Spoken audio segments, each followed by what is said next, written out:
18वीं और 19वीं शताब्दी ये वो दौर था जब हिंदुस्तान पर अंग्रेजों की हुकूमत थी। उस वक्त भारत की 80% जनसंख्या गांवों में रहती थी, जो प्रत्यक्ष या परोक्ष रूप से खेती के जरिए ही अपनी रोजी रोटी कमा रही थी। ब्रिटिशर्स ने भारत के किसानों पर इस कदर तमाम तरह के टैक्स लाद रखे थे, जिसके नीचे दबकर कृषि प्रधान भारत की इकोनॉमी तबाह हो गई थी। अंग्रेज भारत के लोगों से बहुत ही कम तनख्वाह में कई घंटों लगातार काम करवाते थे और काम ना करने पर उनके साथ जानवरों से भी बदतर सलूक करते थे। भारत की महिलाओं के साथ भी अंग्रेजों का सलूक बहुत ही घिनौना था। बड़े बड़े अंग्रेज अफसर नौजवान महिलाओं और बेटियों के साथ संबंध बनाते और फिर उन्हें छोड़कर चले जाते थे। मजदूरों की युवा औरतों और बेटियों के साथ कई सालों तक अंग्रेज अफसर रहते, मगर शादी वो अपने देश में ही जाकर करते थे। तो आज से लगभग 125 साल पहले यानी 19वीं शताब्दी तक भारत के लोगों की हालत क्या थी, किस तरह बुज़दिल अंग्रेज गुलामी के दौरान यहाँ के लोगों पर अत्याचार करते थे और किस तरह वो दौर भारतवासियों के लिए किसी नर्क से कम नहीं था, आज की इस वीडियो में जानेंगे। लेकिन उससे पहले आपसे ये गुजारिश है कि कमेंट बॉक्स में उन वीर सपूतों के लिए 2 शब्द जरूर लिखना, जिनकी बदौलत आज हम आजादी की खुली हवा में सांस ले पा रहे हैं। मित्रों, वैसे तो अंग्रेज भारत में सबसे पहले व्यापार करने के उद्देश्य से ही आए, जब 16वीं शताब्दी में ईस्ट इंडिया कंपनी के कदम भारत की धरती पर पड़े। उस दौर में दुनिया के उत्पादन का 1/4 माल भारत में ही तैयार होता था। इसी वजह से इस देश को सोने की चिड़िया कहा जाता था। वहीं दूसरी तरफ ब्रिटेन में उस वक्त महारानी एलिजाबेथ प्रथम की हुकूमत थी और वह गृह युद्ध से उबर रहा था। उसकी अर्थव्यवस्था खेती बाड़ी पर ही निर्भर थी और दुनिया के कुल उत्पादन का महज 3% माल ही वहां तैयार होता था। उसी दौरान ब्रिटेन के घुमंतू व्यापारी रॉल्फ फिच को भारत की समृद्धि के बारे में पता चला। रॉल्फ फिच की जानकारी के आधार पर ब्रिटेन के 200 से ज्यादा व्यापारी भारत आए और उन्होंने 1608 ईस्वी में ईस्ट इंडिया कंपनी की नींव डाली। 1613 ईस्वी में उन्होंने अपनी पहली फैक्ट्री डाली और धीरे धीरे अपनी पर्सनल आर्मी भी खड़ी करने लगे। उस दौरान नासिक के पास अंग्रेज सैनिकों का ट्रांजिट कैंप हुआ करता था।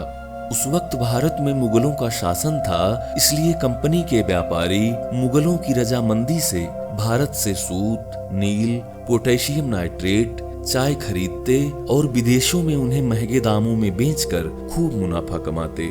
जैसा कि आपको पता है, शुरुआत में यह कंपनी सिर्फ व्यापार करने के इरादे से ही भारत में आई थी, लेकिन बाद में उसने साम दाम दंड भेद से अगले 50 वर्षों में भारत के ज्यादातर हिस्से पर कब्जा कर लिया और सन 1765 आते आते भारत पूरी तरह से ईस्ट इंडिया कंपनी के शासन के अधीन आ गया। भारत की जनता पर तरह तरह के अत्याचार होने लगे। किसानों की आय पर 66% टैक्स लगा दिया गया। नमक सहित दूसरी चीजों पर भी भारी टैक्स लगा दिया गया, जिससे नमक की खपत आधी हो गई। कम नमक का इस्तेमाल करने की वजह से गरीबों की सेहत पर बहुत बुरा असर पड़ा, जिसकी वजह से हैजा और लू से होने वाली मौतों का आंकड़ा बहुत ही ज्यादा बढ़ गया। ईस्ट इंडिया कंपनी के शासन के दौरान भारत के लोगों का जीवन स्तर बद से बदतर होता चला गया। अब भारत के लोगों की गरीबी, अकाल और भुखमरी का फायदा उठाते हुए सन 1830 के दशक में अंग्रेजों ने यहाँ के लोगों को विदेश में जाकर नौकरी करने का प्रस्ताव दिया। बड़े बुजुर्गों को दाल में कुछ काला लगा, लेकिन बेरोजगारी और भुखमरी से बेहाल युवाओं ने अच्छी आमदनी और बेहतर सुविधाओं के लालच में प्रस्ताव स्वीकार कर लिया। ठेकेदारों के कहने पर बिहार, उत्तर प्रदेश और बंगाल के युवा कोलकाता की तरफ रवाना हो गए, जहां से जहाज पे सवार होकर उन्हें विदेश जाना था। एक बेहतर जिंदगी की लालच में जो मजदूर विदेश जा रहे थे, कहने को तो वे गुलाम नहीं थे, लेकिन उनकी हालत गुलामों से भी बदतर होने वाली थी।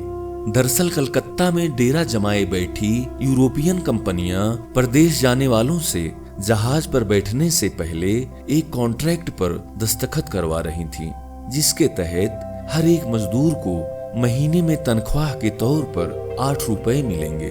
5 साल से पहले लौटने की अनुमति नहीं मिलेगी और वो जहां भी जाएंगे उन्हें वहां शादी करने की अनुमति नहीं होगी। और परिवार के वही लोग मजदूर के साथ जा सकते हैं जो खुद भी काम कर सकते हों। परदेश यात्रा के दौरान जहाज में लोगों को सामान के बोरियों की तरह भरा जाता था। सोने की तो बात दूर, इन मजदूरों को बैठने तक की जगह नहीं मिल पाती थी। कुछ ही दिनों में खाना और पानी खत्म हो जाता था और साफ सफाई न होने की वजह से जहाजों में हैजा और चेचक जैसी महामारियां फैल जाती थीं, जिससे जहाज में मौजूद सारे मजदूर मारे जाते थे। लेकिन क्योंकि भारत के लोगों की मौत से अंग्रेजों को कोई फर्क नहीं पड़ना था, इसलिए जहाजों में भर भर कर भारत से मजदूरों को दूसरे देशों में भेजना जारी रहा। इस तरह 1834 से लेकर प्रथम विश्व युद्ध तक ब्रिटेन ने लगभग 20 लाख भारतीय मजदूरों को Fiji, Mauritius, Ceylon, Guyana, Malaysia और युगांडा जैसे देशों में पहुंचाया, जहां पहले से ही उनका कब्जा था। दूसरे देश में पहुंचते ही ब्रिटिश सैनिक उनके साथ दुर्व्यवहार शुरू कर देते थे। उन्हें गुलामों की बैरक में रहने के लिए मजबूर किया जाता था। 12 से 18 घंटे काम करवा कर भी बेहद कम वेतन दिया जाता था और ढंग से 2 वक्त की रोटी भी नहीं परोसी जाती थी। उन मजदूरों में पुरुषों के साथ 80% औरतें जाती थीं। युवा महिलाओं को अंग्रेज मालिक अपने पास रख लेते थे, उनका शोषण करते थे और जब ऊब जाते थे तो उन्हें मजदूरों को वापस सौंप दिया जाता था। मजदूरों की संतानें मालिकों की संपत्ति होती थीं। मालिक चाहे तो उनसे काम कराए या फिर उन्हें बेच दे। इन्हें सिर्फ जिंदा रहने भर खाना और बदन ढकने भर कपड़े दिए जाते थे। कोई मजदूर बीमार पड़ जाए तो भी उनका इलाज नहीं कराया जाता था, जिससे उनकी मौत हो जाती थी। काम में थोड़ी सी भी गलती होने पर ठेकेदार उन मजदूरों को चाबुक से पीटते थे, लेकिन उनके ऊपर हो रहे अत्याचार पर सुनवाई के लिए कोई कानून नहीं था। ये तो बात रही विदेशों में ले जाए गए भारतीय मजदूरों की, लेकिन भारत में रह रहे लोगों पर भी अंग्रेजों का अत्याचार कुछ कम नहीं था। वैसे तो अंग्रेज हमेशा से हिंदुस्तानियों का खून चूस कर अपने खजाने भरने में लगे हुए थे, लेकिन 1857 में आजादी की पहली लड़ाई असफल होने के बाद अंग्रेजों ने जिस तरह उसका बदला लिया, उसके बारे में सुनकर भी रूह कांप जाती है। इतिहासकारों ने लिखा है कि 1857 के बाद करीब 2 सालों तक सभी अफसरों को छूट दी गई थी कि वो किसी भी संदिग्ध को गोली मार सकते थे, फांसी चढ़ा सकते थे या फिर जेल में डाल सकते थे, जिसका फायदा उठाते हुए उन जाहिल दरिंदों ने देश के कई हिस्सों में भीषण नरसंहार किया था। गांव के गांव बिना किसी कारण के जला दिए गए। वो न सिर्फ बेकसूर लोगों का नरसंहार करते थे, बल्कि उनकी आंखों और गुप्तांगों में लाल मिर्च का पाउडर डालकर तड़पता हुआ मरने के लिए छोड़ देते थे। जब मन करता एक साथ दर्जनों लोगों को फांसी दे देते थे। वो दरिंदे सैनिक महिलाओं के साथ भी बहुत बुरा सलूक करते थे और फिर उन्हें मौत के घाट उतार देते थे।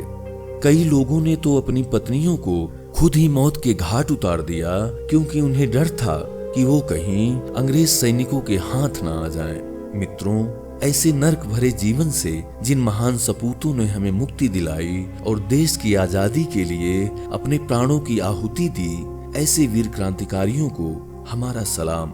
मिलेंगे एक और वीडियो के साथ, तब तक के लिए नमस्कार, जय हिंद।